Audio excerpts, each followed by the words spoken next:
हिजो सिलगढीबाट हिँड्दै लोदर लागेको हामीलाई कालीझोडा आइपुग्दा आरटिओ चेकिङ रहेछ। सबैजना 2:30 सम्म कालीझोडामै बस्यो। बल्ल बल्ल आरटिओ हट्यो भनेर खबर आएपछि हामी अगाडि बढ्यौँ। 29 माइल आइपुग्न रम्बी आइपुग्दा त यस्तो डरलाग्दो जाम हो। निक्लेर टायर सायर चेकचाक गरेँ जाममा।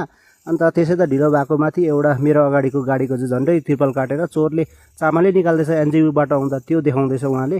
अन्त 29 माइल आइपुग्दा गेल खोलाको त्यहाँनिर हेर्नु यस्तो डरलाग्दो जाम हो।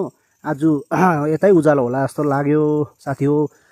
अन्त जाम हल्का खोलेर चाहिँ बिस्तारै बिस्तारै बढ्दै थियो। अब के भन्छ तपाईँको गेल खोलाबाट चाहिँ भर्खर निस्किएको मात्रै थिएँ, एकजना भाइ जाममा आएर चाहिँ दा तपाईँको भिडियो हेर्छु नि भन्यो। अन्त फेरि हामी अगाडि बढेको तपाईँको यहाँ हेर्नुहोस् टिस्टा आइपुग्दासम्म जानु पुलिसको गाडी पनि जाममा। बल्ल बल्ल मल्ली आइपुगेर चाहिँ अब इन्ट्री गर्नुपर्छ भनेर चाहिँ मल्ली आइपुग्दा 3:30 भइसकेको थियो हो। अन्त यी काँटामा लगाउनु लागि लाइन लगाइरहेको थिएँ। अहिले चाहिँ काँटामा लगाएर ओभरलोड चेकिङ पनि हुन्छ, एसएनटी त्यही हिसाबले काट्छ। अन्त 1 तारिक दिन चाहिँ हाम्रो एसएनटी बढिरहेको छ नि त हो। अन्त फाइनली बेलुका 4:30तिर जोरथाङ आएर सुतेको थिएँ। बिहान उठाइ ढिलो भयो, 9 बजीतिर उठेर हिँडेको जोरथाङबाट। लेक्सेपमाथि आइपुग्दा त गाडी हिट भएर गाडी थन्किहाल्यो। मुनि गएर यसो हेरेको त के भएर हिट भयो, पानी सबै लिक गरेछ हो। अन्त यो पानी अब केले होला, साथीहरू पनि छैन, केबिन कसरी उठाएर हेर्नु भनेको। ठिक्कै गुरथाङको केटाहरू चाहिँ साथीहरू चाहिँ आइपुगेछ हो। 3 जना नाम्ची घुम्नु गएर 3 जनालाई उठाउनु लाएर चाहिँ पानी पनि बोकाए। प्रशान्त र सन्दीपलाई चाहिँ माथिबाट पानी, माथि होटलमा पानी ल्याउनु गएको, त्यहाँबाट फेरि तलै छ त कल भनेर ओह्रालै पठायो हामीलाई हो। फेरि ओह्रालै फर्क्यो पानी ल्याउनु लागि। अन्त तल गएको त ललित दाजुले ठिक्कै बिमारी भेटिरहेको रहेछ ऊ, यहाँ हसपाइप फाटेर चाहिँ पानी लिक भएको रहेछ। त्यहाँबाट यो च्यानघारीको टर्निङमा चाहिँ टक्कै पुरानो कल बनाएको छ।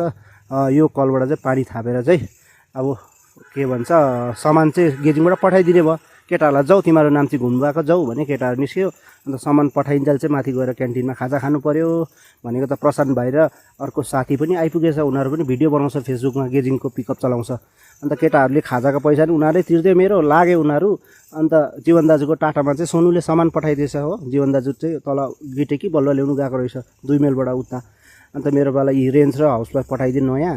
अन्त हतार गएर चाहिँ एकजना लाउँदै थियो, एकजना साथी आएर टिप्पर रोकेर आएर मलाई सघाउनु थाल्यो। 2 जना मिलेर हामीले हाउसवाइफ लायौँ र अब चाहिँ हुन्छ होला भनेर तल गएर पानी लिएर भरेर स्टार्ट गरेको। गाडी चाहिँ भयो स्टार्ट, हेर्नुहोस् न राम्रै हो, पानी पनि लिक गरेको छैन। फाइनली म चाहिँ 2 माइलबाट बेलुका 3 बजीतिर मात्रै निस्केँ है त साथीहरू। साह्रो ढिलो भइसकेको थियो, दिन आज यतै गयो हो।